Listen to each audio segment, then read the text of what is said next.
తెలంగాణ రాజకీయాలు.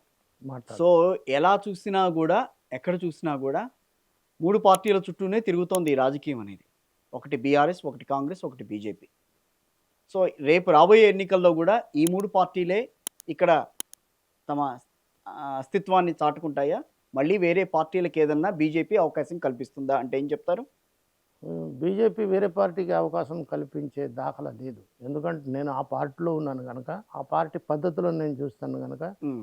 ప్రజలు ఎలా అట్రాక్ట్ అయితున్నారు అనే దాని మీద చూస్తే బీజేపీ వేరే వాళ్ళకు అవకాశం ఇవ్వదు.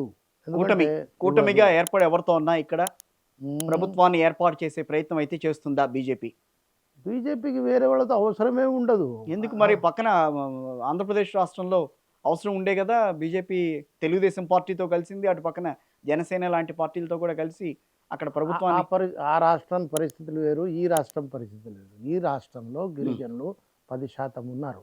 గిరిజనుల మీదనే ఎక్కువ శాతం ఆధారపడి ఉండవలసిన అవసరం ఇక్కడ ఓకే. తెలంగాణలో ఉంది. ఆదివాసులకు, గిరిజనులకు మధ్యన హ్మ్. చక్కటి పార్టీతో సత్సంబంధాలు ఉన్నాయి గనక డెఫినెట్‌గా ఈ దఫా బీజేపీ వస్తదని నేను నమ్ముతున్నాను. అదే మార్గాలు కూడా ఆ రకం సుగమనం అవుతున్నది. ఎవరైతే బీజేపీ ఏం చేస్తది, ఇంతవరకు ఏం చేయలేదనేది అవును.